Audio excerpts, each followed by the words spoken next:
Sister Moderator, Sister Zarinah.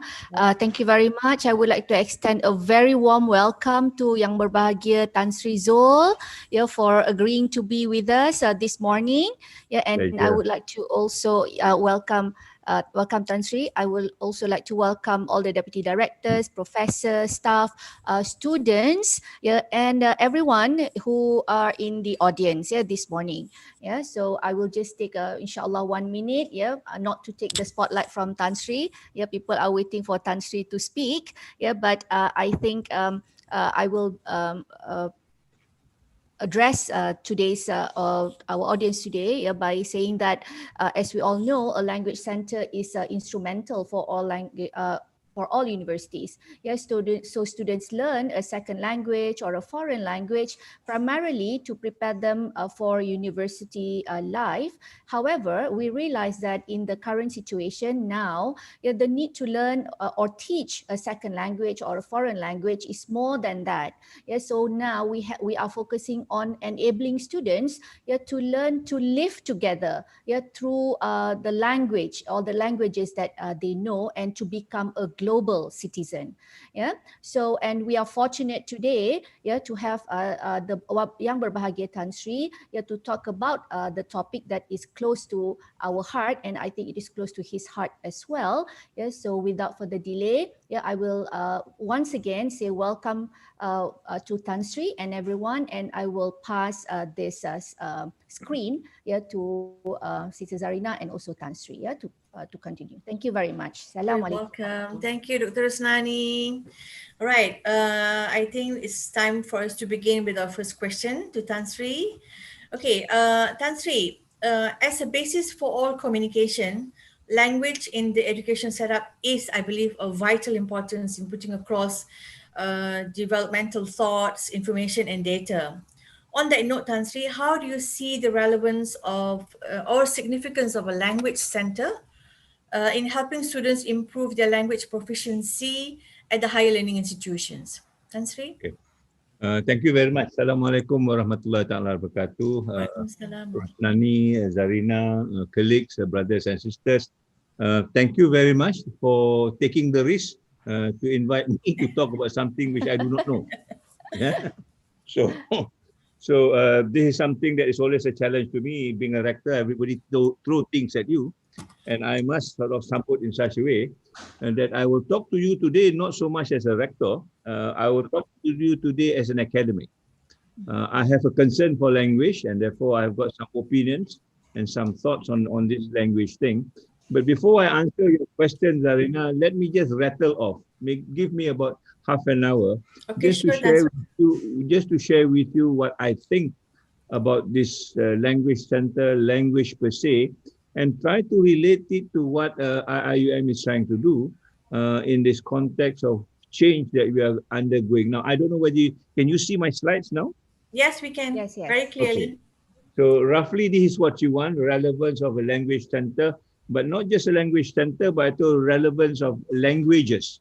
A center is just a place where you manage all this, but without the language, there's no center to manage. So I think the focus will be on language. The center is just a coincidental in that particular sense. Just now I put in higher education, but I heard Zarinah cakap at. I quickly tukar at because I think in perhaps is not right. So you can know, you can measure my level of language also. So I'm learning as I go through, and that is nothing to be shameful about. We learn all the time. I mentioned this because for language, most of us are not good at. I am certainly not good at languages. So happen that I can speak a bit of English, no Arabic, nothing else, but a little bit of Melayu, and that's it. So there is this big stigma that we need to go through and go through this whole process of learning a language. For those of you who got flair for language, alhamdulillah, make sure you use them. For those who do not have, you have to struggle, just like one I am doing now. But anyway, I digress. But let me just share with you what is it that I want to talk to you about.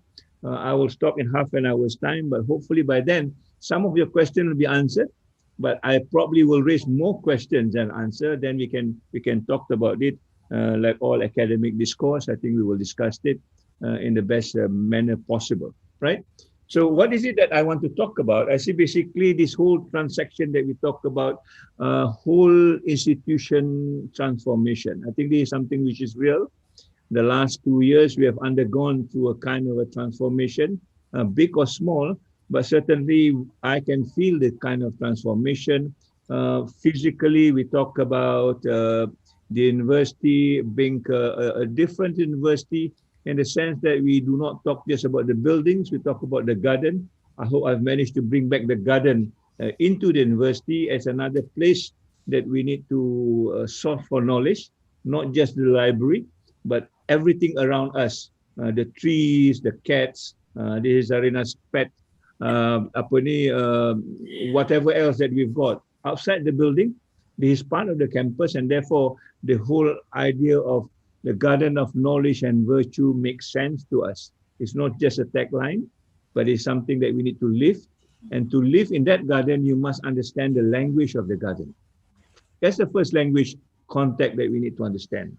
What is it about the garden? What sort of language do this garden tells us as we walk through the garden every day? Yeah, you probably see plastic bottles around the trees. That's the language of the garden. What do you do with this plastic bottle? Do you just leave it there because you're not going to be exempt about how many bottles you pick a day? But that's a language that you need to speak. Does the plastic bottle belongs to the garden? If it doesn't, what do we do with it? We just ignore it, or do you pick it up? All right. And a whole issue of this nature that speaks a language that we must understand. And in the Quran talks about the nature, talks about the environment, which is an ayat that Allah subhanahu wa ta'ala. Yeah, you see a tree dying. What do we do? Do you just leave it there? Or do you say, let's do something about this tree, let's save this tree? It's another form of life that we need to save. Do you just ignore it because there's no exams on this? So these are issues about languages, which is beyond just what we speak and we talked about. I think that's the first transformation that I hope I've managed to bring to sensitize you to your environment. I mean, of course, my favorite one is the toilet. Yeah, when you walk into the toilet and the toilet is not as clean as it should be for a Muslim, what do you do with it? Do you just ignore it, or do you just call Daya Bersih to clean it, or do you take the effort to clean it? So this is why I think in my conclusion just later, I will talk about what do we do with this garden of knowledge and virtue as a kind of a sign, as a kind of a language that you need to speak, although the kind of language that you speak is something different from what we learned today. So as we transact into this change, as we move from the dawn of civilization to what we call the knowledge era or the wisdom era, depending on where you come from, you will see the kind of change coming up almost exponentially. Yeah, the number of internet hosts, the kind of knowledge that you can get are fantastic. But you look at the class arrangement since the dawn of maybe not really the dawn of civilization per se, but after the Industrial Revolution, certainly that's how you sit in the classroom. And look at your classroom now. You may have computers, but the way you sit is no difference. Yeah, it's the first unchanging phenomena in a university. You cannot imagine sitting elsewhere. And that's why this kind of a webinar is good, because I don't see you, but I know you're somewhere. I hope you're somewhere at least. Yeah, but your sitting arrangement will be no different from what you see in this diagram. Now, the sitting arrangement has something to do with learning. If you sit in a theater style, then you are ready to just witness a show. All right, when we witness a show, when we go to movie, this is how you sit. And therefore, in the classroom, you just go there to witness something. You're not participating because your sitting arrangement does not allow you to participate. And therefore, when you talk about languages, then you need to distribute yourself differently so that you can actively participate, not just by sitting, but maybe by acting, by moving around. And these are part and parcel of this thing called knowledge center or language center or learning, as it were, right? That's the first change that we must look at and see how we actually can make the changes if you want to be more effective in learning language per se. But this is the biggest irony of all things, yeah? Of the greatest irony of the information age with the computers that you see now, is that while the late 20th century will undoubtedly have recorded more data, big data, whatever you call them, than any period in history, it will also almost certainly have lost more information than any previous era. Think about it. Yeah. As we talk about, information at your fingertip, you can access it through Google or whatever. We even coined a new word called Google. And we can get information as fast as you want, yeah, depending on what sort of computer. But here it alleges that we will lose more information than any previous era. Yeah? And this is a book that I think you all should read, How Information Age Threatens to Destroy a Cultural Heritage. We are not just talking about a language loss, we are talking about a whole culture, indeed a whole civilization will be lost. Why? Because of the internet. Yeah. And I think you begin to wonder what is it that we are talking about. Yeah. We're talking about the use of language. Let's take English, for example, right? If you go into the internet, I think 90%, 80% will be in the English language. But how many languages are there in the world today? There's 7,000 languages. What are you focusing on? You're focusing on only one language, which is English, right? And again, if you look at that, the distribution, you look at the red color is somewhere in North America. I don't know why Greenland pun but red. But anyway, Greenland is not part of North America. But Australia is another one, which is a colony of US and UK, New Zealand, of course. And of course, UK somewhere there, and part of Europe, that is. Yeah? And these are the only country that speaks English.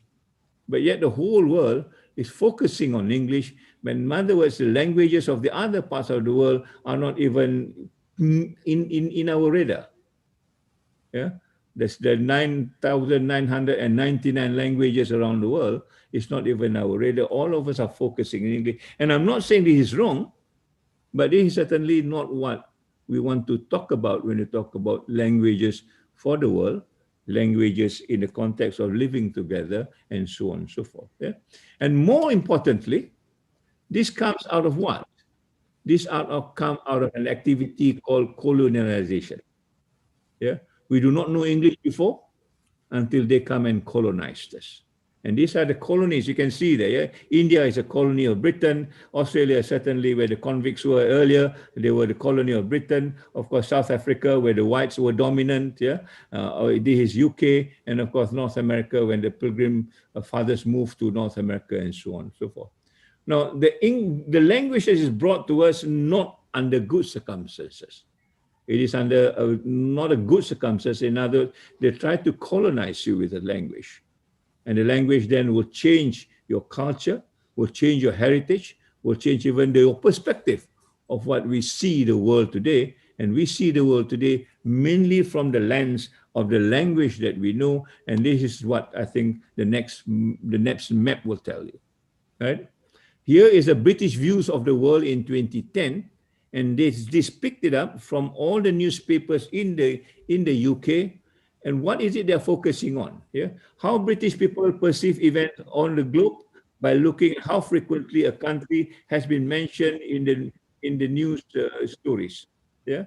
The following map do exactly by visualizing a number of items on the website of the British newspaper. It's quoted by The Guardian.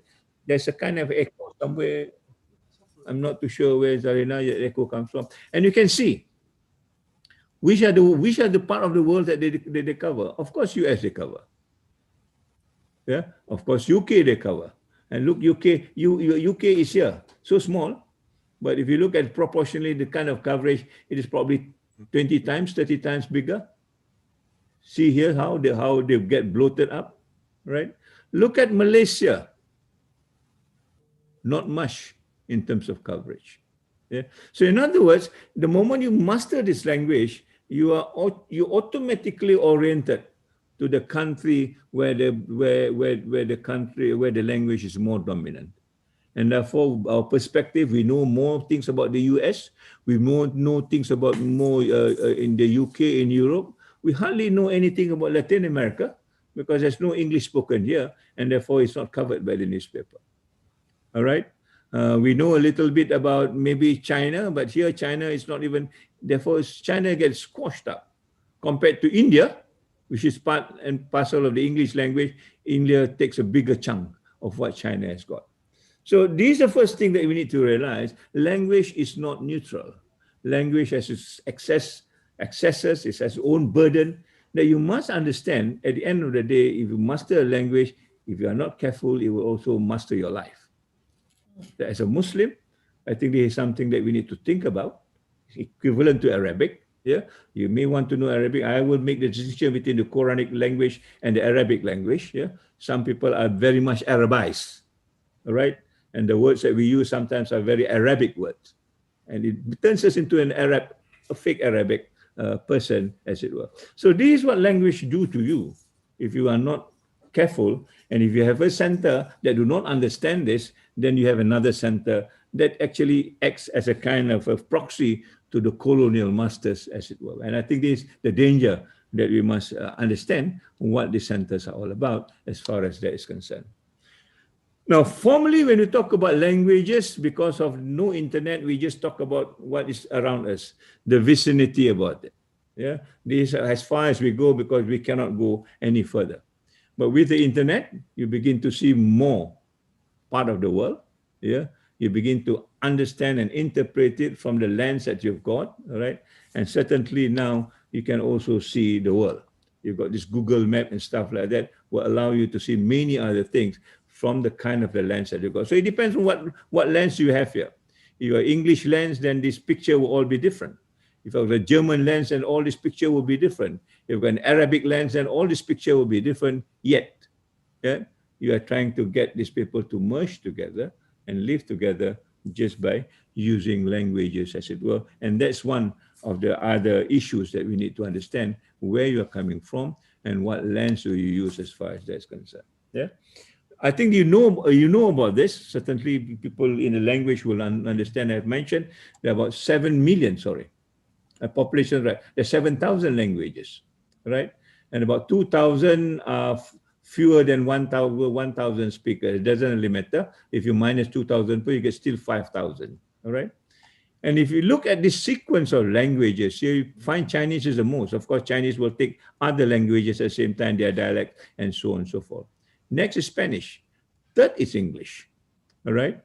And then Arabic. And then if you look at Javanese, nombor 10, tapi kalau kita tambah Malay and Indonesian as part of that, then you've got about almost 300,000 people speaking this language, which is about approximately the same as English, or maybe more than Hindi, more than Arabic. Yeah? And my question to you is, where is this language, the Melayu language, where is it? If it's number 3 or number 4 in the world today, why are we not popularizing it?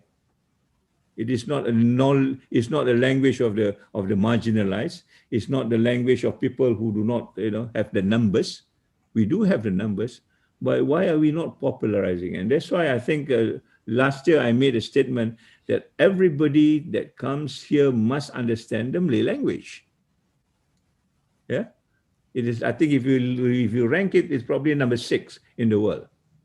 But we are not even teaching that language in our own university, in a country where the dominant language is supposed to be the Malay language. Our international staff can hardly speak a word of Malay. Yeah, the Bangladeshi that works in the petrol pump can speak better Malay than our professors, and I think this is not right. If you really want to champion the language, then all these things need to be taken into consideration, not just selectively what is convenient to us and what is convenient to other parts of the world, right? That's one point. Now, this is a reality about English-speaking world. As I've mentioned, about 400 million people who speak language as a first language, most of them in the US and the UK, all right? And compared to, like I was mentioned, Bahasa Melayu tadi tu, it's about that number. So that number is almost approximately the same as the people who speak first language in UK and also in US, right? It's third after Mandarin and Spanish, right? But here is this, the non-speakers outnumbered the native speakers by the ratio of 3:1. If you say English is a popular language around the world, it is us who make it popular. There are three of us who speak language as compared to one Mat Saleh who speak the language. So-called second language or whatever it is. But we are the one that popularized English language, not the English themselves. All right? Nothing wrong with that. But in the same breath, I was thinking, why are we not popularizing our own language as a first speaker, while we also popularize the English language as a second language? Yeah. So when combining natives and non-native speakers, English is the most widely spoken language. And this, of course, through the blood and sweat of some of our people. In terms of colonization, now the new form of colonization, I call it Industrial Revolution, 4IR. Everybody will say, you cannot work 4IR until you understand English. All right, all the algorithms are going to be written by the English men, and we need to understand it. It's another form of colonization if you are not careful of what we are doing, and the internet is one of those areas of how you export soft power in terms of understanding the language. Yeah. Now, just to bring the point home, if you look at ASEAN, maybe the world is too big for us to talk about. Look at ASEAN alone. Where is a Malay-speaking country? Indonesia, with the huge population of English-speaking, of course, with different dialects. Malaysia, certainly, all right. Brunei, this is dominantly Bahasa Melayu. Singapore, partly Bahasa Melayu, Bahasa English, all right. Philippines, the same way. Partially, if you have Cambodia, you have Thailand, especially the border areas. And these are the non-speaking 1 to 3 only, right? The rest must have a little bit of Bahasa. And therefore, that's what I mentioned just now, the 6 most frequently spoken language in the world after Chinese, English, Spanish, Arabic, and Russian. And yet the irony is when you talk to ASEAN, the lingua franca in ASEAN is English, not Bahasa Malaysia. Yeah, the same thing, the same argument. Why English and why not Bahasa Malaysia? Predominantly is already Bahasa Melayu speaking population. These are questions that I'm going to raise to you, because when you have the center, these are the articulation that the center must have. If people ask you, why are you not teaching Bahasa Malaysia? What will be your answer? Yeah, these are issues that I think we need to grapple with before we even begin to understand what a language center is all about. Now, I'm going to go very quickly into this. These are the endangered languages, as we talked about. Yeah, that is the 7,000 language. These are the number of languages that will be endangered. And at the end of the day, you'll find that a lot of language will die. Yeah, and it says here, as you switch to global language such as English, your vernacular language will die. And this is an example in Mexico, which I will not go through, but certainly Bahasa Malaysia is one of those languages that is facing into this. And this is perhaps an example. Language becomes married-bound when the next generation, this is a generation that we're going to educate, yeah, shifts towards a more dominant language, economies, social, political, or whatever reason. It is slow, gradual, incremental, but sadly will face a kind of a fading future, right? So Asia, for example, the number of living languages are so much, right? Institutional is so much, including your center, but the dying language is even so much. Yeah. So be careful of this. The dying languages is the one, because the moment the language dies, then you will, like I say, use the culture, you lose the civilization, and you will also lose the value in the context. I was just relating to Zarinah tadi. Ya, katalah the word sejahtera dies tomorrow. We will lose one big value of what sejahtera is all about in terms of its cultural context, its civilizational context, the values of how people should live the way they used to live before in a more harmonious and balanced way. We have no way of describing this. Yeah? And that's why if you look at the Japanese, they hardly translate their word. Kaizen is Kaizen. Kaizen is not continuous improvement to them. Kaizen is bukan penambahbaikan. Kaizen is Kaizen because a whole value-laden word, Kaizen, is embedded within them, rather than just like us posters on the wall that we are still external to you, we have not internalized them. And this is what we are trying to do when we bring new words, sejahtera, budiman, and all this. I'll talk to you a little bit about it. Why? Because we want to internalize the word so that it becomes part and parcel of our cultural heritage and the way we live our life as such. Yeah, this is just to show you that this is ongoing, and it's like I say, one language will die almost every 2 weeks. All right. Mortality of language, certainly these are areas that you know, yeah. War, genocides, displacements of people, forced assimilation, certain, in opinion, in communist country, this is good. You either speak Russian or you don't speak any language at all, yeah. But this is something that you know, but this is something that we have not considered. Inferiority complex. Cakap bahasa Melayu means you kuno lah, orang kampung lah, tak pandai cakap bahasa Inggeris. Yeah. We've got this complex in our head, therefore kita kata jago kampung is no good. All right. We already make a stigma on jago kampung. Hey, the whole village is a kampung. You know, jago kampung could be a global kampung, or jago, because the village is a kampung. So why are we so pessimistic about it? Why do you build this narrow mindset that anything to do with indigenization is bad? Anything that's to do with dominant languages, although it is not part of our culture, is good. All right. So this myopic idea of being internationalized. When you talk about internationalization, what does it mean? Does it mean that you drop your culture and adopt somebody else's? Or globalization for that thing? These are issues that I think we need to understand before we even move into what we call this language center that you talk about. Now, this is a book which I just acquired, and you read it. Yeah, it's an account of Melaka from 1,400 years to 400 years duration, where 84 languages were once spoken.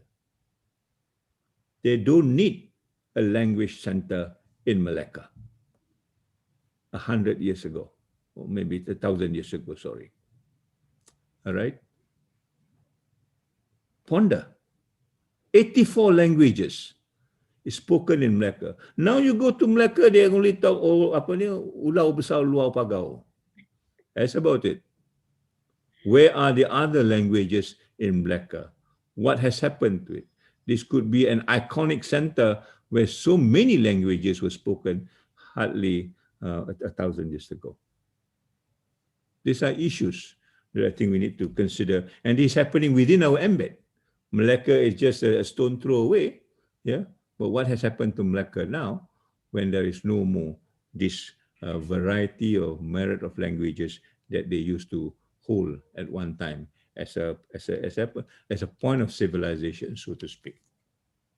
Very quickly, what does happen to us? Yeah. So I'm going to talk about the 21st century changes, 21st century challenges. In the context of WHO, they've got this book called Learning the Treasures Within. I want you to mark the word within us. Yeah? The 4 pillars of learning is a scientific thought, and language has become indispensable today. And I think you know this, I will not belabor on this. The learning to know, learning to do, learning to be, and learning to live together. And this needs to be brought in a kind of a balance. Yeah.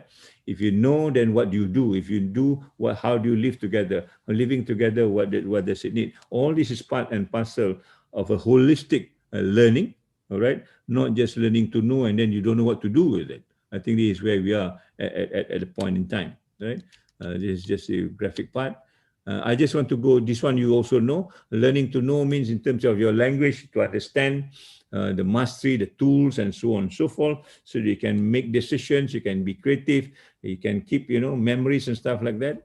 And then how do you translate this into a very skillful way, applied to your daily living, yeah, so that you can live in a variety of situations, what we call now the life-wide learning rather than lifelong learning. This one we do perhaps every day, but this is what we don't do to live together. Despite 100 countries here, I don't see the Malaysian population live closely with the non-Malaysian population. You have a Umatic Week that only talks about other countries except for Malaysia. Until recently, we put that right. Yeah?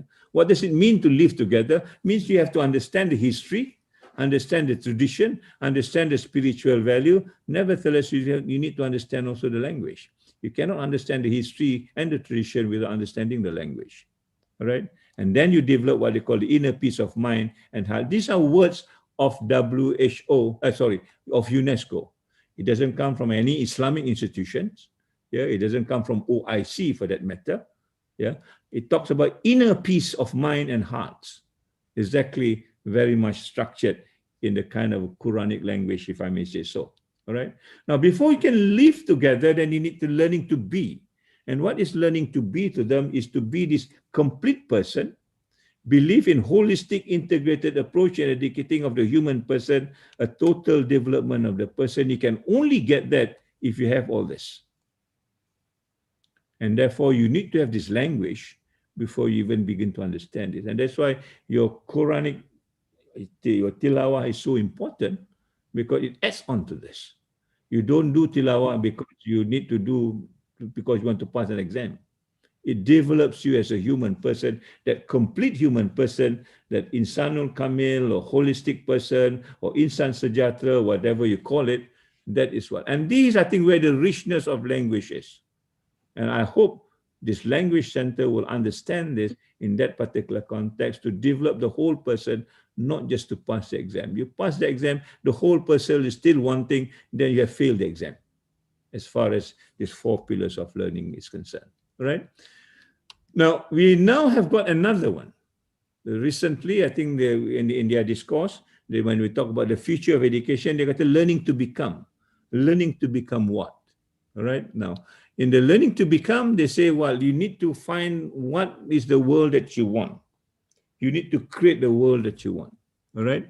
But the world that we want now, that we are creating, from my point of view, is we don't want the weird world that we don't want. What is the weird world that we don't want? If I were to articulate my point of view, the word weird has its own meaning to me as an acronym. Some of you must have heard it. One is the word W is westernized. In other words, all the languages in the context of language are all Western languages. English, Spanish, French, German, all these other languages. Yeah, nothing from this side. Bahasa Malaysia doesn't come into picture. Arabic, because we're in Islamic university. What about other languages? What about Japanese? What about Korean? What about all the other non-Western languages? Yeah. Why Western languages? Because it's all economic centric. You need to understand English because you're going to get a job, right? That's the only reason why you need to understand English.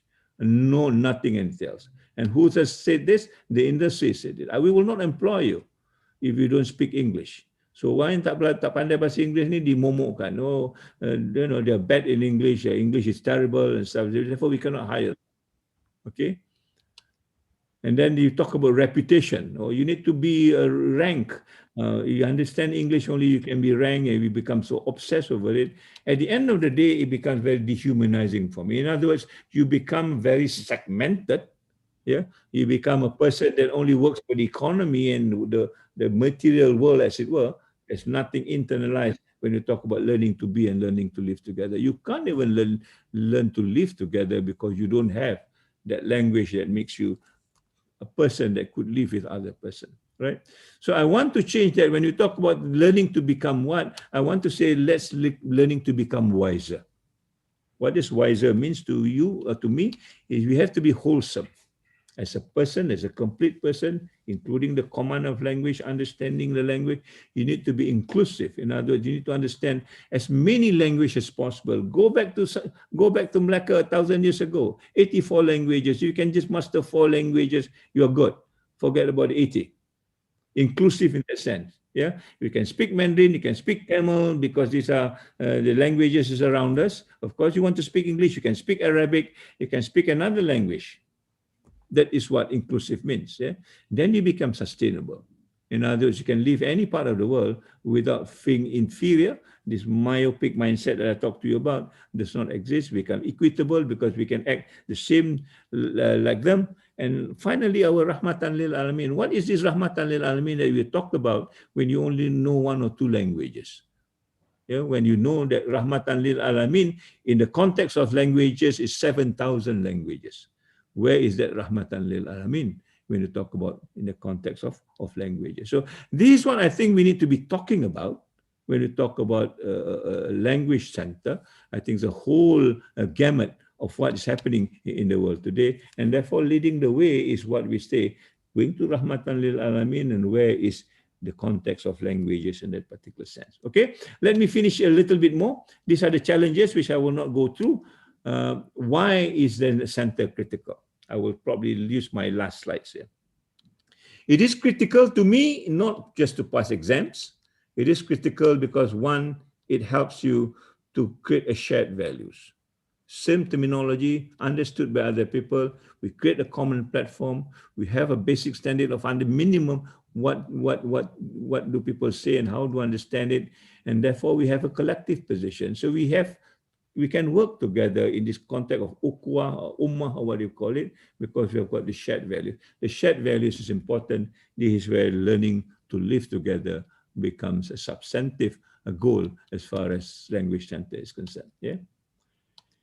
It helps you to build a culture. It could be an IIUM culture in itself. It's based on this common belief. IRKHS is one of the common belief nobody has got. We have got it here. The integration of knowledge, right? We talk about the basic practices. We want to have the belief, what is the practice? And when we talk about the garden, what is the practice in the garden? Because the belief is the same. But when there's no belief, then the practice will not be there. And finally, again, the collective action. Yeah. So just not talking about it, we are acting upon it as well, because the culture determines and make us do something about what we believe and what we know. Okay. It also helps us to build relationship. Yeah. Culture often is about relationship. How do you live in a common living style? Yeah. The Rahmatan lil Alamin, the Adin that we talked about, is this something that we share, or do we have different ways of living? The basic way of life and the collective understanding of how this relationship at the end of the day will survive. Yeah? You can begin to see that we are creating a kind of a common position how to live together, right? And we fail because we do not have this relationship as it is. So then we build deeper understanding. There's peaceful coexistence, there's tolerance and togetherness, and finally we build bridges. Yeah, we don't quarrel. The Muslim worlds do not fight one another anymore because they've got this is what Europe does. Europe fought the war, First World War, Second World War. Now Europe is a union. Europe speak with one language. Look at OIC. What language do they speak? The same Arabic language, but the interpretation is so different, and therefore they fight among themselves all the time. Okay. We talk about knowledge creation. That when we have this bridging of knowledge, then we begin to create knowledge. Yeah. We confirm, we affirm what are the values, and we live by those values. Yeah. And then we make sure that we can also work constructively and co-creating this new knowledge among ourselves based on the belief and the common understanding of what it is all about. And last but not least, I think it is about sustainable development. And what does it mean? The question of being inclusive, biodiversity, in other words, not just us, but the things around us, the animals, the trees, and the environment around us that needs to be part and parcel of this maqasid, as it were. Okay. And the transdisciplinarity, in other words, this is why we say no more silos, work around, because now the language helps you to work around this.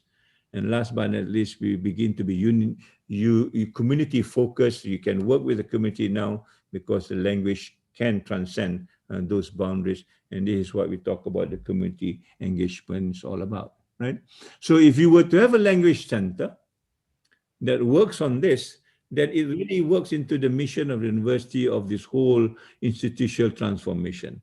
In other words, you are one of the catalysts that helps this university to change for the better, to change for the future, and to change to make us a complete and a better human being just by learning a language, because we are conscious of what the language can do in terms of changing the environment and including ourselves to start off with. Yeah. So I will stop there. I'm sorry I terlajak sikit, but I think we still have another 45 minutes, if I'm not mistaken. You're talking an hour and a half. So let me stop there. You can then start this argument or discussion or anything that you want to say that I may not say it correctly. Let's learn together. So thank you very much. Assalamualaikum warahmatullahi ta'ala wabarakatuh. Waalaikumsalam warahmatullahi wabarakatuh. Thank you so much, Tan Sri, for that very enlightening session. And I just like me recap what was discussed just now. Basically, Tan Sri touched on the we have to look at the classroom settings of the language centers and basically in education. So how we need to rearrange the setting so that it's easier for students to understand what we're teaching. Also, how information age is actually destroying our culture, and we have to be careful with that, because relying too much on information age can actually divert us and then change our culture as well.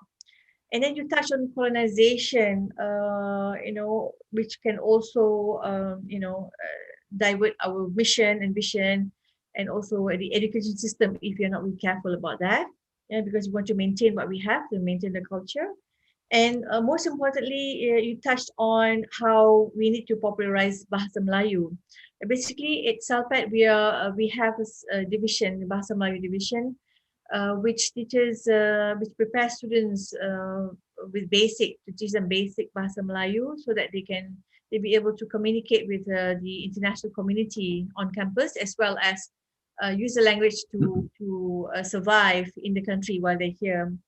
And Tansi, you also mentioned about the 4 pillars of education: to know, to be, to do, and to live together, which is very interesting, because I think this should be inculcated in our education system, not only in the language division, under the language division, but also basically the whole education system that we're talking about. And Tansi, there's one part that perhaps you didn't, you perhaps need, we can explain a bit more on the Maqasid Syariah. Values and elements that should be inculcated in the language proficiency part. Would you like to stress on that one? Yeah, yeah. Let me go to my slides. There's already a slide prepared for that.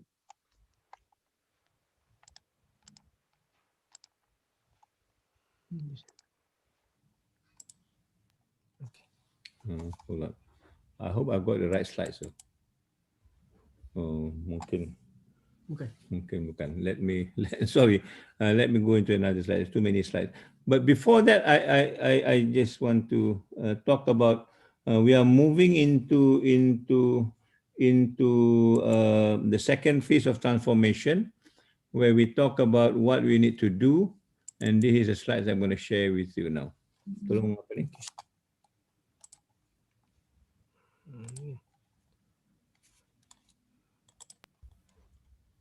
Boleh. Okay.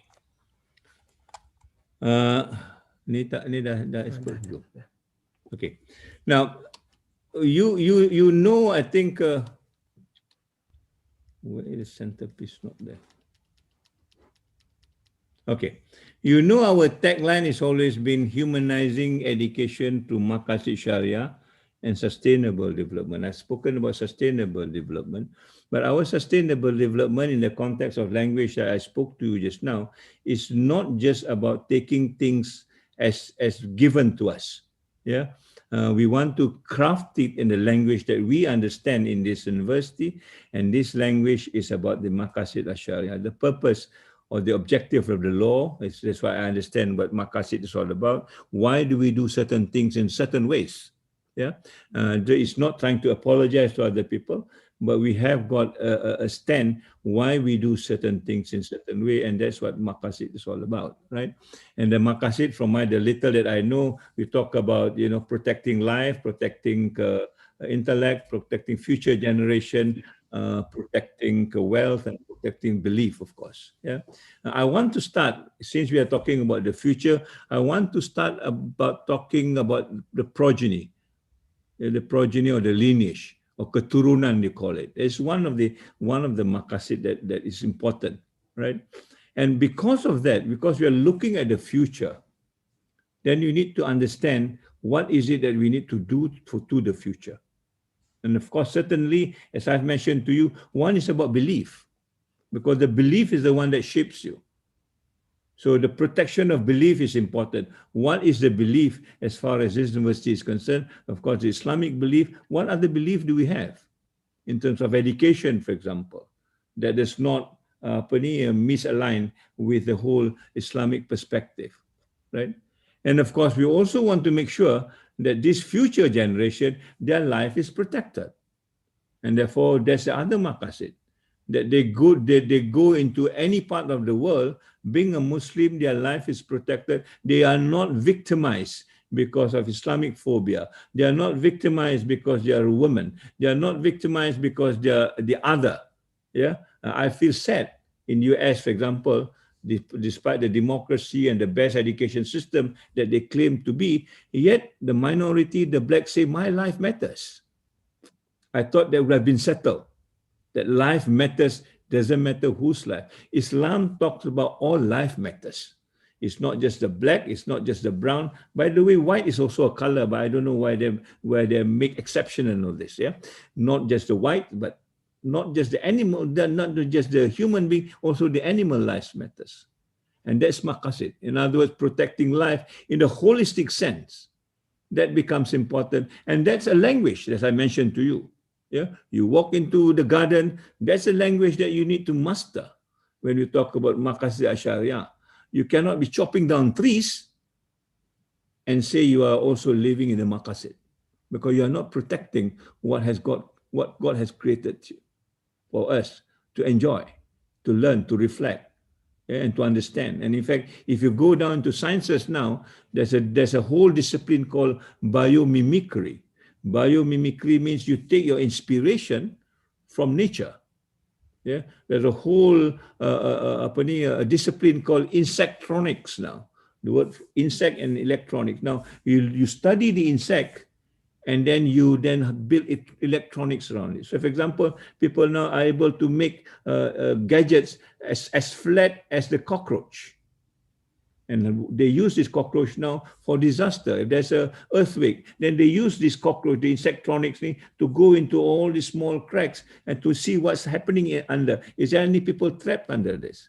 Where does this inspiration come from? It comes from nature. And I can give a host of other examples where nature becomes an inspiration to us. That is the sign that Allah subhanahu wa ta'ala gives to us.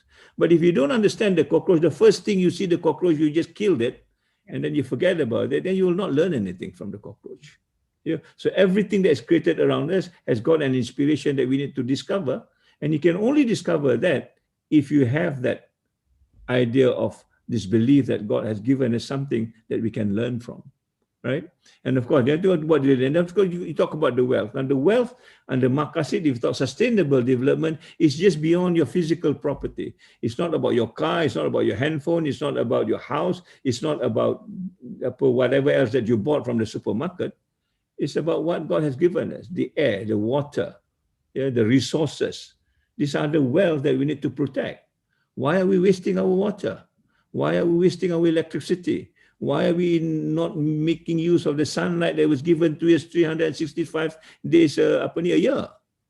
Yeah. Why do we still not need to switch on the lights when there is already a natural light coming in? And these are issues that maqasid becomes. And these are, Zarinah, languages that I talked to you about, not in the context of speaking it, but in the context of realizing it. Yep. And these are the language of maqasid that we need to understand, so that we can also live that complete person that we talked about just beyond our classrooms. I hope I answered your question, Zainab. Yes. Thank you so much, Sasha. It's very clearly discussed and explained. Thank you so much. Okay, since we don't have time, we have a final question for you, Tan Sri. Yes, please. We talked about relevance of the language centers. We talked about how is it going to be in the future, since now we are embracing a different kind of teaching and learning. That means, different means remote learning via webinars, and almost no face-to-face classroom-based learning. So what can you talk about? What can you see in the future that, the relevance of a language being in the university? Will they be relevant in the coming future? This is the first thing I thought this language center should do. You should be the custodian of words that we use in this university. You should be the first filter. Is this word relevant to us? Yeah. Human capital. Let's forget about the other languages. Human capital has been thrown to us, and we used it as though it has no significant baggages on it. So everybody talk about modal insan. Even the minister talk about modal insan. What is modal insan? Modal insan is not a human being. Modal insan is just one skill that the human being must have. So if I talk about a complete person, modal insan does not meet my standards of a complete person. And yet we talk about kita hendak menghasilkan modal insan. Where is the insan? So if language centers cannot articulate what are the terminologies that we need to use in the university that is inclined to our belief, then the language center to me is useless. You become, quote unquote, that proxy that brings in all these other words that has no relevance to us without articulating it. And that's why the use of words, the use of semantics becomes an issue that we need to talk about. So online learning, what is online learning? Does it meet the objectives of creating this thing that we talked about, the whole person that it talks about? Does it talk about fairness? Does it talk about justice? Does it talk about inclusiveness? This whole idea that at least in the wiser thing, does it meet those standards? If it does not meet the standard, what else can we do so that we meet those standards? Those are the beliefs that we've got. So you bring in an online technology, then everybody becomes exclusive, it's become inequitable, people have to climb trees to get this, then don't use those words. Or use other words that will make it more, quote unquote, egalitarian in that particular respect. So words has got meaning, words has got very deep meaning. That for most of us who are not sensitive to words will use it as though it has, it's very casual meaning rather than deep ideological meaning. I think that's what you need to do. I mean, for example, in the last discussion, we talked about people who are asking, mengapa bercakap sejahtera? Kita dah ada budi, This budi and sejahtera is one of the same thing, two sides of the same coin. You cannot complete the word budi without talking about sejahtera, because at the end of the day, budi will lead to sejahtera. This is the purview of language centers, to understand the culture so that you don't use language without understanding the culture. I noticed this, for example, we teach people Japanese languages. They speak Japanese like the native Japanese, but they still come late to class. They're still not as punctual.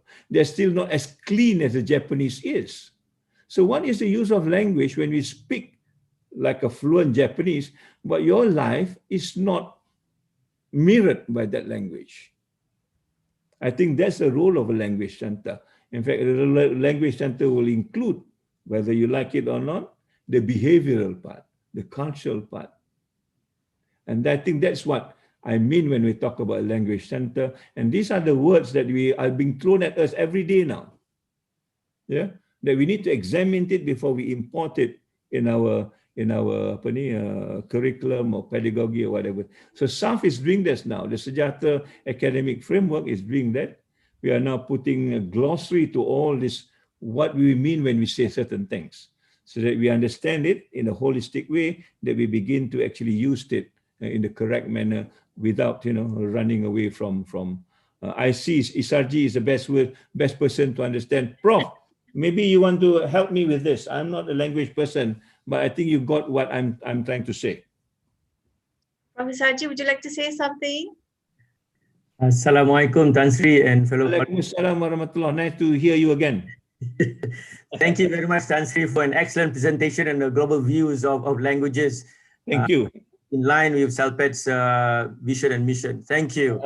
Alhamdulillah.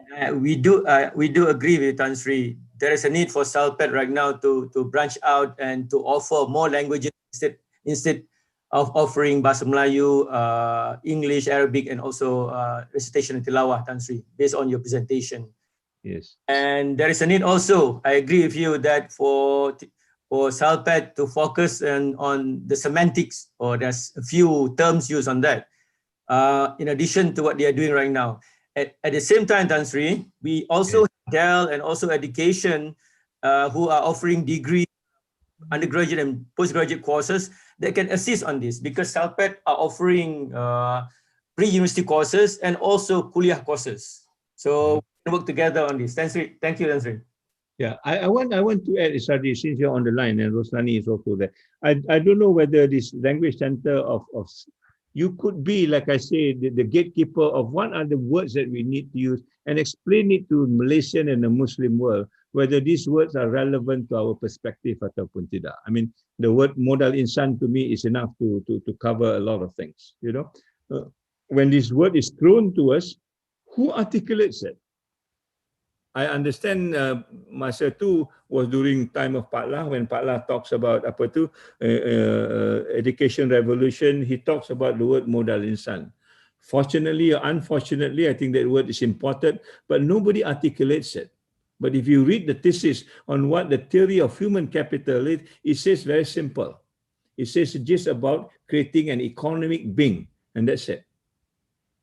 In other words, we are confined to just economy and these whole other things that we talked about. There is segi spirituality, and even the four things in falsafah pendidikan kebangsaan is not even embraced in the word modal insan. And yet we use it so freely now. So I hope this will be another section in CELPAD, the new CELPAD, inshallah, to take what are the words that is actually relevant to us, that which is not relevant to us, and which is not relevant to us, then there must be an academic articulation why it is not relevant to us and why it sometimes becomes dangerous that we used it, because then it will take us away from what we are supposed to do. I think this is a very good service that no other pusat bahasa I can imagine in Malaysia is interested in doing this. So maybe this is what we need to think about. We can talk a little bit about this in detail. Thanks. Just to add to that, Tan Sri, during the time of Prof. Kamal and Arwah Tan Sri Ahmad Ibrahim, the Senate discussed the word graduate. Exactly. Graduate. And CELPAD wrote about 2 pages to the Senate to explain the use and the how it is used, and as far as the word is concerned. And the Senate agreed that the word graduate can be used, meaning to say that before students receive their scroll, before they are conferred. So we did that before, so that can be done again in the future. Thank you. Maybe it's time to look at the word university, whether university is a relevant word now. I don't know. We should go back to study what the university comes from. It comes from the word universitas. Yeah, universitas, in one of the definition, is the trustee of the European humanist tradition. Yeah, so if you don't understand this, then probably this is what it is. That's why we are now very Western in our pedagogy, in our arrangement, in our even, things that we do. I mean, these are just issues that we need to introspectively look at it in the post-COVID environment, because post-COVID has leveled everything down. It's time to build this up, and let's build it in the right footing rather than just living on the world of yesterday, which already derailed us in so many ways. So CELPAD will need to do this. Thank you, Tan Sri. My pleasure.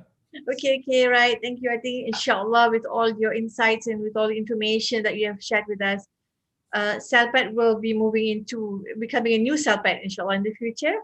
And thank you, Tan Sri, for this wonderful session. It's very beneficial session for everyone here, and with impactful information on language, not only on language centers, but focusing on the language itself. And before we end, I would like to open the session for question and answers. So if anybody here would like to share your answer or ask a question to Tan Sri, please, you're welcome to do so. Anyone? There are questions on the chat box. Maybe. Okay, maybe you can pick one, Zarinah. Hold on. Tan Sri, Rosnani here. Yes, Rosnani. Yeah, if I may say something about the university's effort to naikkan the bahasa Melayu, ya, Tan Sri. Yeah, I think we have to acknowledge that I think to a certain extent, the IIUM in particular has done a great job so far to make, even though we are known as we use English as a medium of instruction, yeah, and then Quranic language. Yeah, however, yeah, with the new sejahtera academic framework ni, we have made Bahasa Melayu as a unicore subject. Yeah, I think this is something that all of us know, and even I was also following your talk about our students, our brothers and sisters in Bosnia, yeah, who went back, yeah, and then bringing language. Salma was talking in Bahasa Melayu more fluent than some of our kids in Malaysia. Exactly. Yeah, so that is actually an achievement, yeah, made by IIUM since long time ago. Yeah, so I think my observation is that if we were to see international students in other universities, yeah, Tan Sri, yeah, so actually they don't really speak bahasa Melayu. Yeah, but if we look at our IIUM students and at the cafe, even with us, the teachers, they also speak Malay with us. So I think we are on the right track, and of course I think if you are saying how do we martabatkan bahasa Melayu, I think IIUM should play a major role in it, yeah, provided, given that we have the resources and we have the platform, Tan Sri. And another thing is that with regard to our staff lah juga, yeah, because we have students and we also have staff from different parts of the world. Yeah, and I think this is something that we are also moving towards.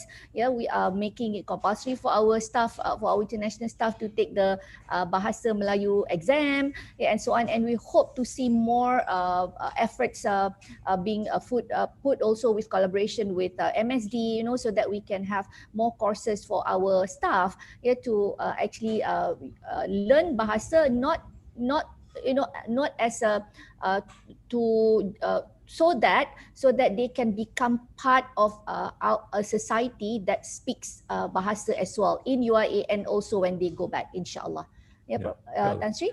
Yeah, let me relate two examples of my own daughter and my own son. My daughter went to Canada after dia punya STPM. I think she got A2 for her English, I think. Tapi sampai sana, she need to do 3 months of English balik.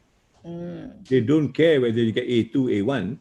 They want to teach you the English part to make sure you're at level. So in other words, dia tak ada macam kita compromise je. Indonesian tak payah, they don't, because they think this is a standard that they want to maintain and they are proud of it.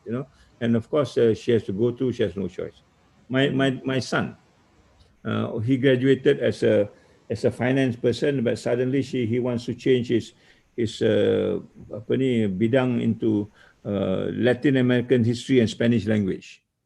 He doesn't want to be an accountant. So I have to grapple and find out where he could study. So happened that I was in Mexico and we enrolled him in Mexico, and he now is very fluent. He's almost like a native speaker. He translated a Spanish classic into Bahasa Malaysia. But that's not the issue. The issue is that when he learned this language, he does not know only the language, he learned the history. He learned the heritage. He learns the culture. He needs to dance salsa. He needs to cook a food. So in other words, he's a complete Spanish person now. He understands the Spanish history better than Malaysian history. So you see how people take this aboard, not just speaking the Spanish language, but do not understand. So when he was given to translate this, he was competing with an associate professor. I'll give you the example, not to show off, but there was a vulgar word in the Spanish text. The associate professor translated into a kind of a vulgar word, an equivalent literal translation. Because my son understands the cultural context, that vulgar word is not a vulgar word. It takes a different context in the Spanish culture. Therefore, it reflects us actually what the value is all about. And this is what I mean. Bila kita ngajar budak-budak and the non-Malay speaking ni, mereka cakap kita dia pakai kamu je. Kamu buat apa? Because to hear kamu is you. Whereas kita, when you talk to an elderly person, we don't use kamu. So this is where the cultural context has gone missing when we just teach the language without the culture. And I hope you get my meaning when we talk about Bahasa Malaysia. We want them to also assimilate in their way of life so that they understand the subtleness of this Malay language. Malay language tak kasar, sebab tu kita ada budi bahasa, budi pekerti, budi bicara, and that's what budi is all about. Kita kata kita ada budi tapi kita punya bahasa lantang, kasar, and that's not budi. And that's where the sejahtera part is missing. So we need to make all this connection, and that's, I think, is the role of CELPAD or anybody who teaches language for that matter. Yeah. Okay, there was also questions on Arabic language, Tan Sri. Like, making this one from Sister Azah. She says that it's like moving back, yeah. The teaching Jawi, bahasa Melayu dengan tulisan Jawi boleh menjadi salah satu kursus yang boleh CELPAD tawarkan kepada umum. It's just a good suggestion by Sister Nur Azah. And also, question on Arabic language being one of the main languages of the world. For Mandarin is the main language. Is it being taught, or even the Western people are studying, learning Mandarin, in terms of doing business abroad. And then we talk about Arabic, which is also taking a lead as a very important language in the world. So, would you like to say something about that, Tan Sri, on Arabic being one of the important languages, not only in the Muslim world but also in the Western world? Yeah, I think I don't know much about Arabic language, but I think Arabic is one of the beautiful language that has layers and layers and layers of meaning. It has somehow rather from amal, ilmu to amal, just by switching on things like that. I mean, this is a beautiful language, which unfortunately I'm not good at, but certainly this is something that we need to learn from, so that our depth of knowledge becomes deeper when you know the language in that sense. I was just given the video of the word hijab. I was listening to one Arabic scholars. Dia kata the word hijab yang kita pakai sekarang ini is not the right word. Oh. And then I'm just narrating what I hear from him. Dia kata the word hijab means a physical kind of a separation. And in the Quran it talks about when you meet or when you encounter the Prophet's wife, there must be a hijab. The hijab could be a wall. The hijab could be a cloth. That you don't see the Prophet's wife in a person-to-person way. But that is only for him, dia kata, is only used in the context of the Prophet. Whereas the non-Prophet's wife, the other women, the word hijab, it becomes irrelevant to them. And the one that we are wearing now, according to him, is not hijab. The word is kishmar or something like that. I mean, it's something to do with a veil. The word, it was related to the word kamar. Kamar, I understand because I'm a pharmacist, is a drug that inhibits the mind. It closes the mind. So that piece of cloth is like that. It just veiled the beautiful part of the lady, the hair, so that it doesn't becomes a public sort of a display. If that is the case, then there are many things that I will start to question. Why is this thing that you are wrapping on your head, which is supposed to be of modesty, becomes a center for attraction now? You have a whole boutique of just selling that thing, and it costs thousands and thousands of dollars. You have lost the modesty part of it. My mother used just wrap a tudung, which costs maybe RM5, but serves the purpose and does not attract attention. Here you have people become millionaire just by selling this so-called hijab. What has gone wrong? I mean, these are terminologies. If you don't understand it, then you may derail the whole function of covering the head. And this Ustaz also telling me, orang lelaki juga ada juga dia punya hijabnya. I mean, so these are issues that I think we need to start talking about, rather just importing this word hijab, and now it becomes a word that everybody used it. More of a fashion than closing the aurat. And we lose the meaning. The same thing like the word khalwat. If I just was telling you, if I say I'm late today, Zarinah, saya berkhalwat pagi tadi, it go viral, man. Rector this morning berkhalwat, because we have vulgarized the word. When it's so pure, when you talk about khalwat, we have vulgarized it, and nobody is talking about this. That is, I think, the purpose of a language center that refines things back and bring it to the pristine state so that we can live a better life. Rather than, now I tak berani berkalwat because, it's a bad thing to do. So these are issues that I think you need to go deeper so that your CELPAD will be the flagship of these languages in Malaysia, if not around the world. And that's what I want it to be. Not another center that teaches language, tak bagus ni pergi tempat lain. No. You go to CELPAD, there's no substitute. Yeah, inshallah. Okay, I think Ustaz Abdul Bukhari mentioned the word khimar. Khimar, yes. Thank you, Ustaz. Yeah. Can Ustaz elaborate a little bit since we have got him on the line? Yeah, Ustaz Abdul Bukhari, I think, has gone to his class. Ustaz, are you still around? Ustaz lah? I think he's gone to class. Okay. But you know what I mean now. Yeah. Yes. Thank you, Tan Sri. So maybe in IIUM we should start use the right word. Jangan kata berhijab, kita berkhimar, whatever the word is. Yeah, this is something new. We start leading the way, Tan Sri. We lead the way. Alhamdulillah, inshallah. Yeah. There's one question from Professor G. Yeah. Okay. One point of view is that language and culture are inseparable. However, are we to be bilingual and bicultural? Honestly, we are supposed to be multilingual and multicultural, not just bi. We Muslims are multicultural and multilingual. I mean, this is where, when you see the spread of Islam, we go to a country, we don't even change their culture, unlike Christianity. So if you go to Andalusia, you see the kind of headgear they wear. I've got a picture. They've got multitudes of headgear. I mean, your headgear dengan Rosnani punya headgear, not much difference. Mungkin the texture of the cloth like, tapi dia punya fashion is very, very different. I mean, it's almost like the Africans. The kind of pakai. I mean, that's the multitude of culture that we have adopted. And that's why we begin to standardize what is this headgear that we talked about. And one of my friends who are non-Muslim, they make this very crude comment lah. Mungkin dia kata, why are your ladies all wear headgear like a nun?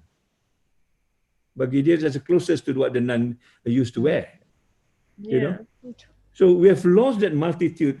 That's why selendang, tudung, these are different words, but still has its valid value that we need to repopularize if you want to talk about culture and language in that sense. Nobody uses the word tudung anymore. Nobody uses the word selendang anymore. Selendang pun kalau ada masa nak ambil bintang Dato je. After tu tak payahlah dia kata. So these are everyday words. Sampai kata selendang, then people can talk about a RM5 kain that wrap around their head. They don't have to go to another brand shop and spend another RM300 just to use this to do. And I talk another story. There's another story. A friend of mine, a lady, dia kata kat saya, Tan Sri, saya punya hijab ni RM1,000. Wow, mahalnya. No, mahal tu lain cerita. But there's another friend of mine, lelaki, and he responded, nasib isteri saya tak berhijab. Saya tak ada duit RM1,000. You see, so where has the hijab gone to now? It becomes a material thing rather than that value that you want to talk about. Kalau satu hijab, mesti nak ada 7 hijab. Ada RM7,000, saya tak ada RM7,000. Biarlah dia tak berhijab. You see how things has gone the other way around. Because we've lost the value and the meaning of this word hijab. I think it's more of like influence also from the West. I also see young girls wearing hijab but with earrings coming out. So basically, it's just like an accessory rather than value being a Muslim. To cover our aura. Basically, is that. So again, what you mentioned earlier, the colonization. Things about colonization coming in, and we are following the Western, and we want to adapt what we have now and then into what the Westerns are doing. So I think this is one thing that we have to be really careful about. Also in education, we have to educate also our students about this. And it's not like Sister Liza Abdul mentioned that, a word hijab has become more hipster nowadays, rather than, just for the real purpose of wearing a tudung. Yep. Yeah.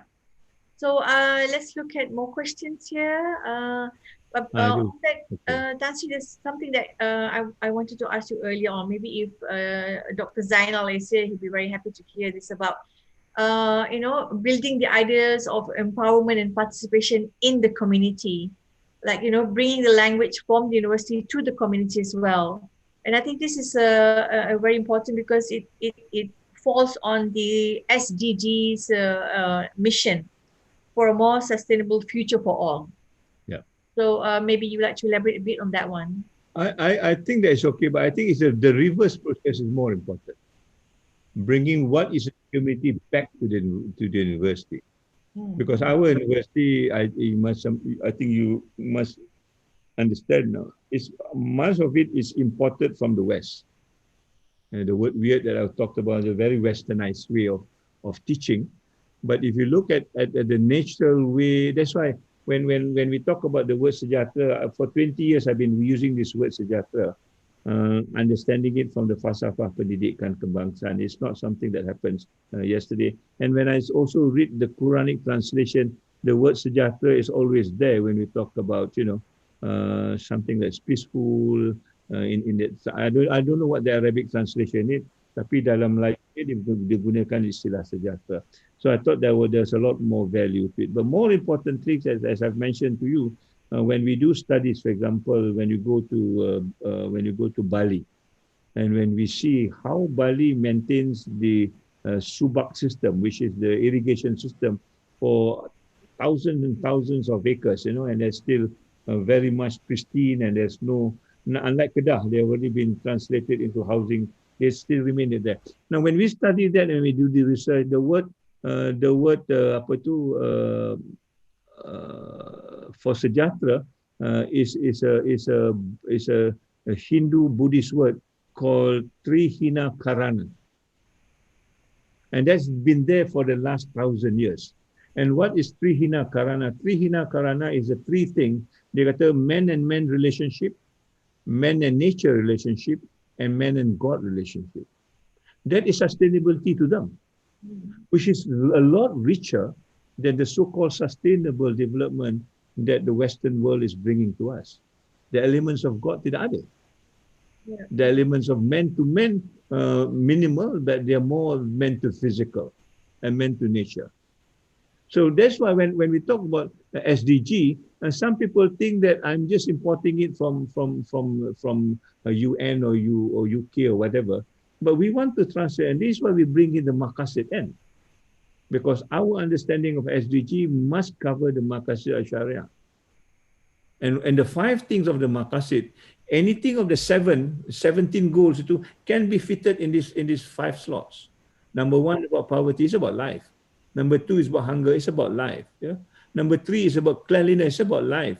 Yeah. All these things I think can be categorized in this 5 things, and it's a lot richer. And we can even create another one. For example, SDG 18. So maknanya we take the concept, we expand it. We make it more relevant and more within the context of Islam. It's not mencedok dan just take it as though this is something that we glorify the West. I think this is where the mistake is, as I can see it. People are resisting it because they do not see the Islamic element, or they fail to put in the Islamic element within what we understand sustainable development. I listened to Professor Aziz Baguni talk about the Quranic passages yang rasa anomaly or something like that. And in one of his statements that I got to him, he says, the understanding of sustainable development is in the Quran. But understanding it from the Quranic point of view, not the Western point of view. That is, I think, there's a role of language. How do you crystallize it and put it in the right context so that we begin to benefit from it? But we cannot say sustainable development tak ada kena-mengena dengan Islam. I think that's a cruel thing to say. And in fact, the world is exhibiting it. Look at most of the Muslim worlds are rich. But where has the richness gone to? Why are the people still poor? Why are we still not, like Finland in terms of Islamicity index? Islam is number one, not Muslim countries. Why New Zealand is number two? Why not a Muslim country?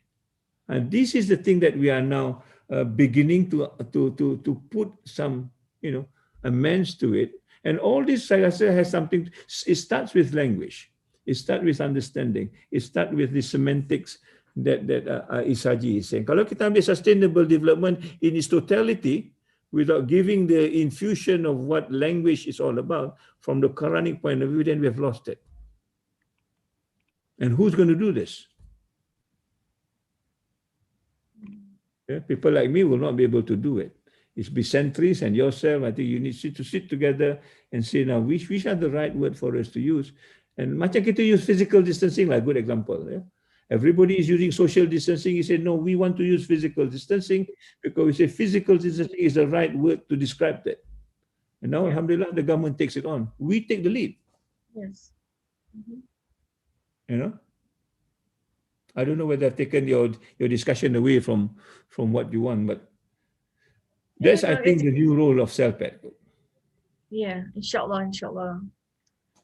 So let's see if we have any more questions from the audience. I think everybody's so engrossed in listening to what you have to say. They have got to ask questions. Okay, there's one here from Muhammad Yusof Jamaluddin. Just want to ask, why full Bahasa Melayu implementation in our learning, especially textbook, failed?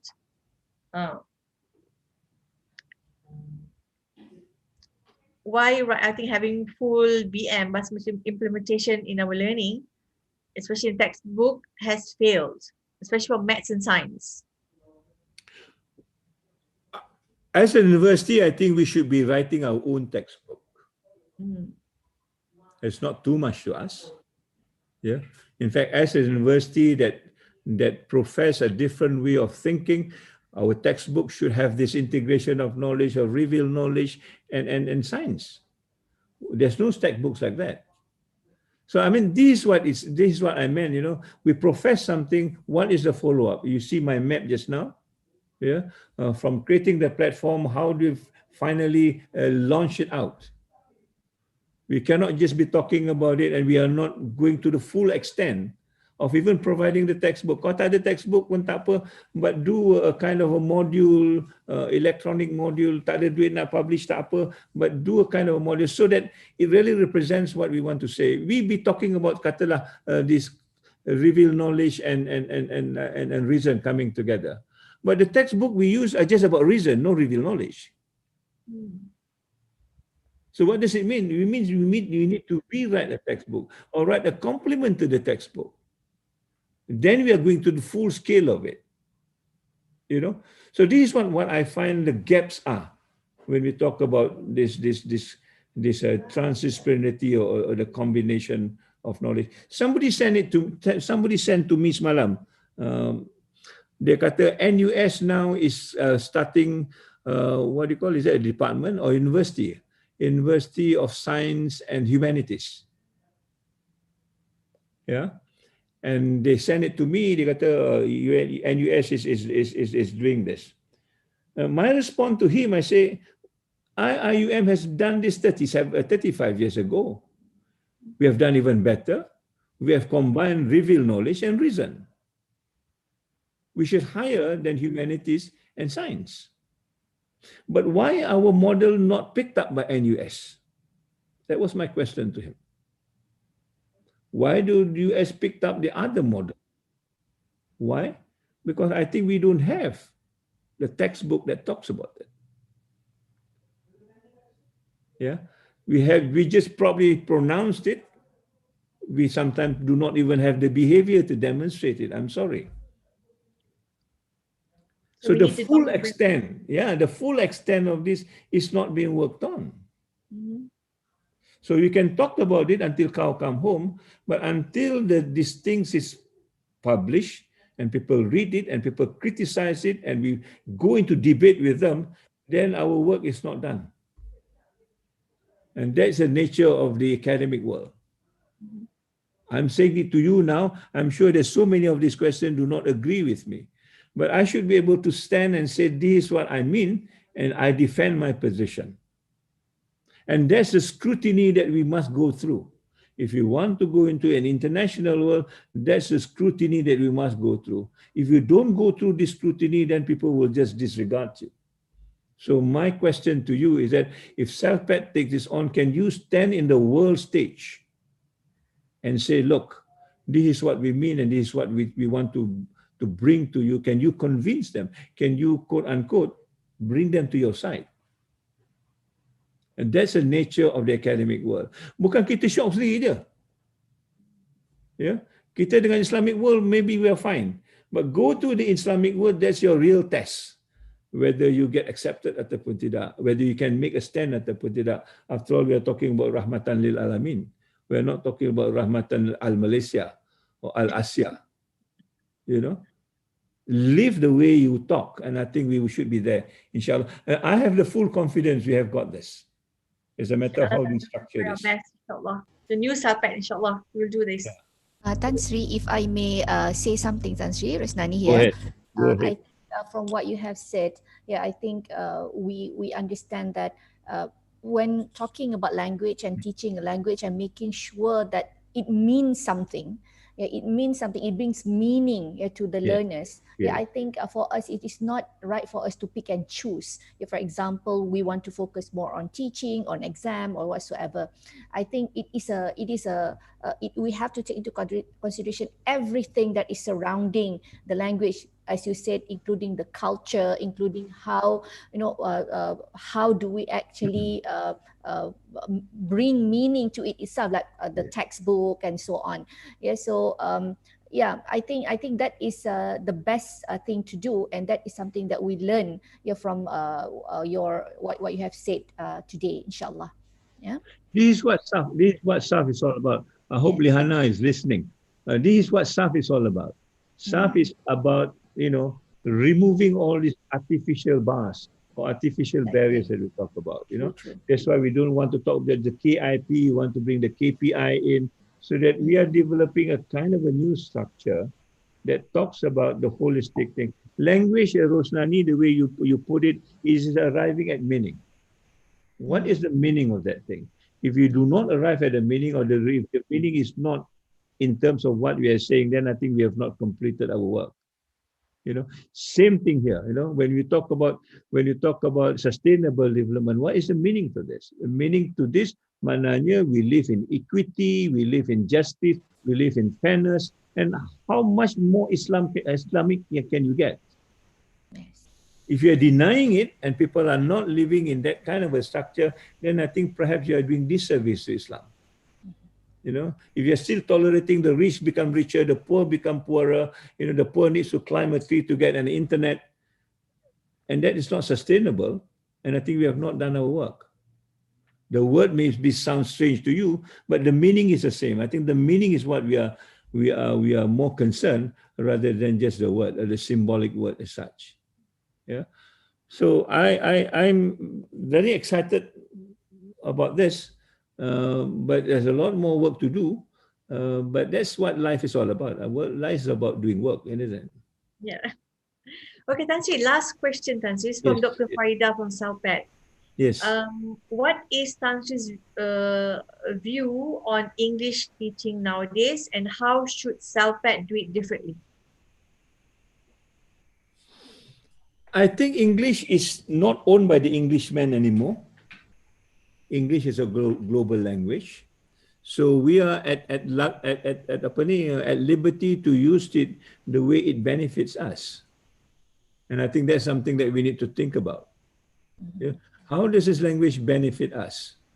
Not because for everything that you do, Zarinah, I think there is a gatekeeper. The gatekeeper will tell you, you must do this because Cambridge will only recognize this. What does it mean? It means they want to keep control of how you use their language. That's it. And because we are so inferior in our thinking, if you don't get the certification of Cambridge, then our language is not good enough. What are you saying? You are saying that we are not good enough. We, the Muslims, are not good enough.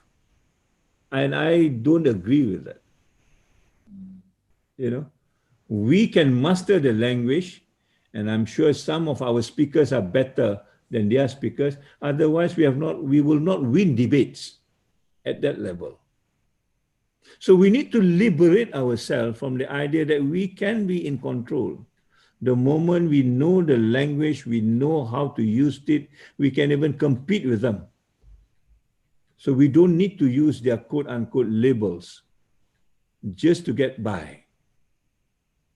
And we then become the benchmark. This is the word that I used when I first spoke to you. We want to be the benchmark. We will slowly, inshallah, be the benchmark.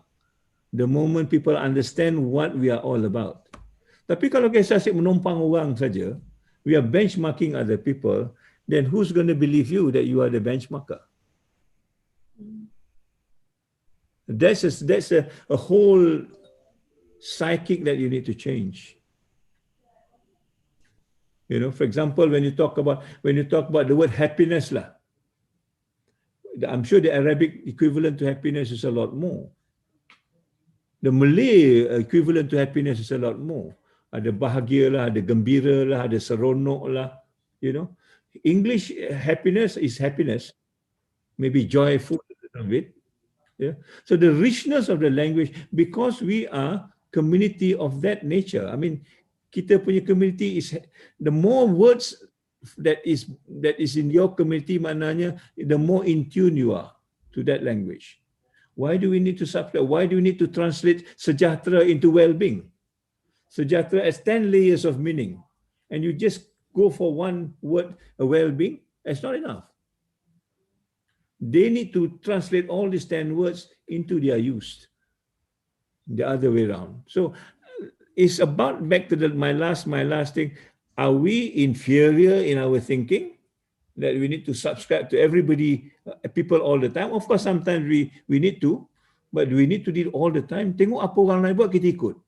Apa kita ada, kita tak mau bagi orang. Sampaikan di pusat sejahtera is in Korea. There's a sejahtera center in Korea. Last year, 100,000 people visit the pusat and learn sejahtera from the Korean. What do we Malaysians do? 10 years from now, our anak cucu will go to Korea and learn sejahtera and say, this is a Korean word that we have learned, and let's bring it back.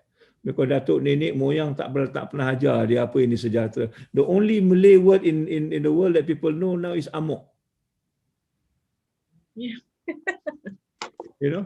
Cakap orang Melayu ni cakap mengamuk ya. Now we want to balance with sejahtera. Let's bring this.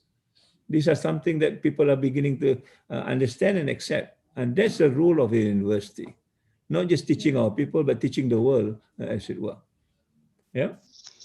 Yeah. Okay, we have Ustaz Abdullah Buhari here.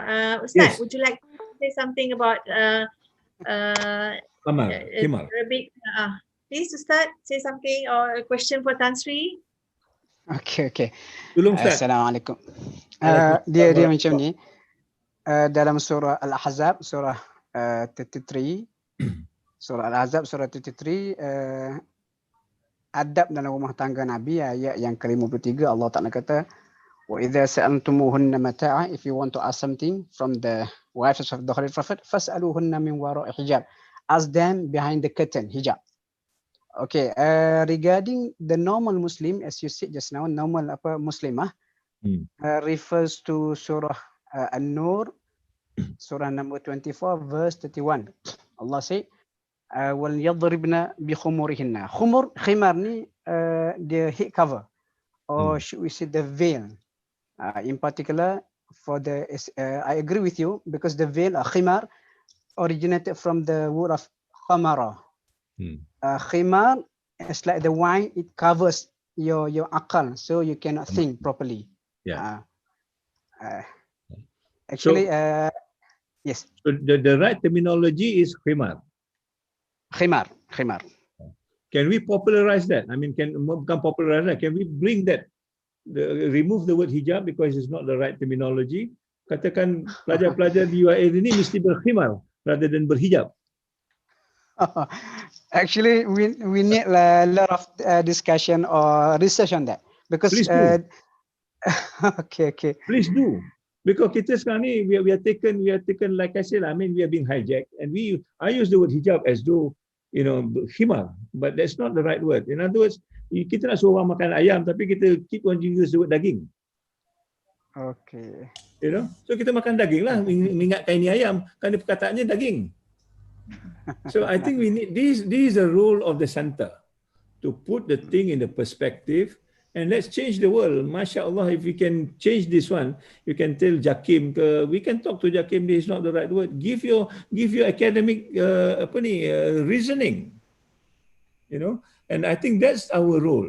Beyond just teaching, educating everybody, people including the rector who is Arabic blind, I will fight for you. If you've got a good reason for this, we will fight for you. And then we are leading the way, Ustaz. You are well recognized in Japan. We want to make you even better in Malaysia. Yeah. Ustaz, I take the challenge, Ustaz. Okay. And Ustaz, not only this hijab, many other words yang kita salah guna. The khalwat thing, I want to bring it back. How do you refine back this word khalwat?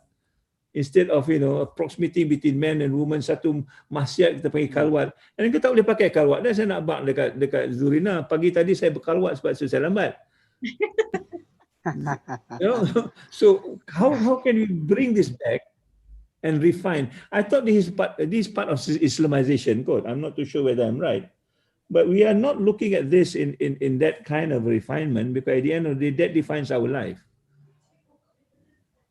Okay, good. That defines our way of living.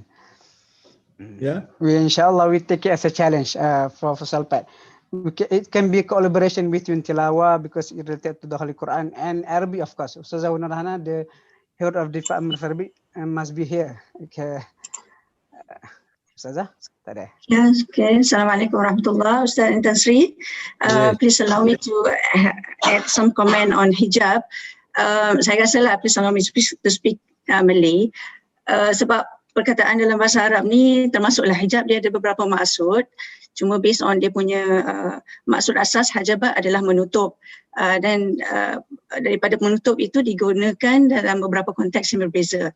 Tapi asasnya adalah menutup. So, kalau kita rujuk kepada kamus, memang hijab tu based on the original meaning, the basic tu menutup, digunakan juga untuk hijab, itu untuk seorang wanita, dia cover muka dan tangan apa yang patutlah. Dan di samping tu ada maksud-maksud lain. Contohnya sesuatu yang menutup mata, daripada memandang sesuatu yang lain, kita panggil hijab juga. So I see apa yang Tan Sri sarankan untuk kita highlight perkataan-perkataan ini yang digunakan secara meluas, contohnya dalam budaya Melayu kita, yang diambil daripada bahasa lain seperti bahasa Arab. It's a very good effort untuk kita highlight perbezaan. Mungkin orang Melayu dia terima perkataan ni untuk kegunaan yang tertentu sahaja, dan itu yang melekat dan diminda. Dan kadang-kadang betul, kadang-kadang dia lari daripada maksud asal. So saya nampak itu satu usaha yang baik untuk kita highlightkan kepada masyarakat. Saja. Dan lebih pada itu, Ustazah, lebih pada itu, dan membawa balik maksud hijab atau whatever you use lah, iaitu dia membawa kita kepada satu kedudukan merendah diri, bukan showpiece. Saya rasa rimas sekarang ni, hijab dia jadi showpiece. Bukan orang, sekarang ni orang menengok. Dulu kalau orang hijab kita tak pandang, kita tak mau, dan cucuk dia pun dia menutup dada juga kalau tak salah saya, bukan saja setakat kepala. Tapi sekarang ini bila kita tengok hijab, orang kita menoleh, penuh dengan gerlipan matanya macam-macam. It becomes a center of attraction, which is not the point that we want to do when we do the hijab. So kita membawa satu, and then it becomes a business now. Ya, bukan salah bisnes tu, tapi kalau nak jualnya janganlah pakai hijab, panggillah benda lain ke, tempurung ke, bendanya pakai jual lah. Tapi don't pollute the language just because you want to make money out of this. I think that's our role, to clean up what is the understanding. So people begin to understand. I had the discussion with Duta Belgium. dia baca satu artikel, dia berminat, dia datang ke pejabat saya dan kita berbincang tentang ni. And I talk to him about this hijab thing. And dia kata, you need to cover also your breast at the same time. That's what hijab is, not just the head. You know, Yes. or dia kata in the West katanya, to show your breast is human rights. And to look at the breast is human rights, katanya. And dia cakap dalam cara ketawa. You see, you can see how refined the Muslim life is. Tapi we have not taken that away. We are now making it is another center of attraction.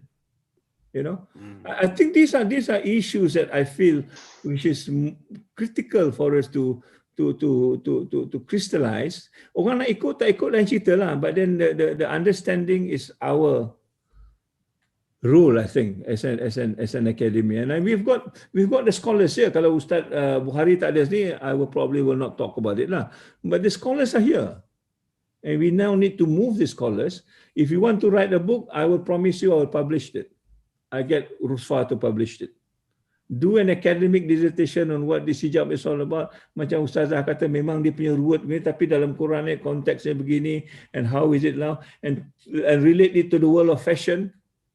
You know, you can write a good book on this, man. Maybe I will challenge you to write a book on this. And then I think we'll start to see how CELPAD will move forward, not just in terms of language, but shaping life, shaping also the culture that the Muslim need to do. Yeah. Think about it. Kadang-kadang orang tua macam saya ni mulutnya celupa, but there you are, you know. Yeah, that's okay. It's a wonderful challenge and a wonderful idea from Tan Sri.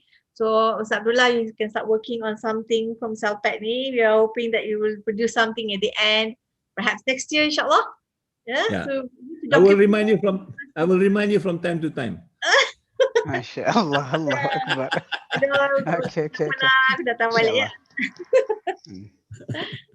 Okay, Alhamdulillah. Thank you so much, Tan Sri. I think we My have pleasure. a lot of issues here, a lot of ideas being discussed and shared, and I think it's really we've past the time. And on behalf of CELPAD, Dr. Rasnani, thank you for your input, and Dr. Ustaz Abdul Bukhari, Ustazah, and those who have actually shared with us some questions, and of course, Tan Sri, thank you so much for your time. And inshallah, we have taken notes of what you have to discuss, and perhaps will be moving to the new CELPAD in the future. And hopefully, inshallah, we will come back again with you, and then we'll share what we have discussed. And I think it's going to be a very phenomenal session then. Okay, with that, I thank also the technical team who has been waiting since morning to help us with this. And inshallah, we'll see each other again. Thank you so much. Assalamualaikum warahmatullahi wabarakatuh. Waalaikumsalam. Before I leave, I see here Muhammad Yusof Jamaluddin punya comment, which is very pertinent. Ya, kita guna istilah berlapik ni makan suap, tumbuk rusuk. Tapi sekarang ni dah rasuah. The perkataan rogol now is almost an everyday word. I dare not say that word when I was a kid. But now it's an everyday word. Everybody talks about it. So the subtlety of the language is also important, so that we are refined people, orang beradab, orang yang berbudaya. I think that's another issue that I think we need to take on as far as university is concerned, insyaAllah. So thank you very much for listening to me. I hope I make sense, and saya berdoa that we will get the blessing of Allah SWT for this. Ameen. So like I said, I will remind you from time to time, insyaAllah, Rosnani, you'll be under my radar now. Ustaz Abdullah Bukhari will do this, insyaAllah, hopefully the project for next year, 2021. Yeah. So wabillahi taufiq wa hidayah. Assalamualaikum warahmatullahi taala wabarakatuh. Terima kasih. Salam. Thank you, Tan Sri. Okay.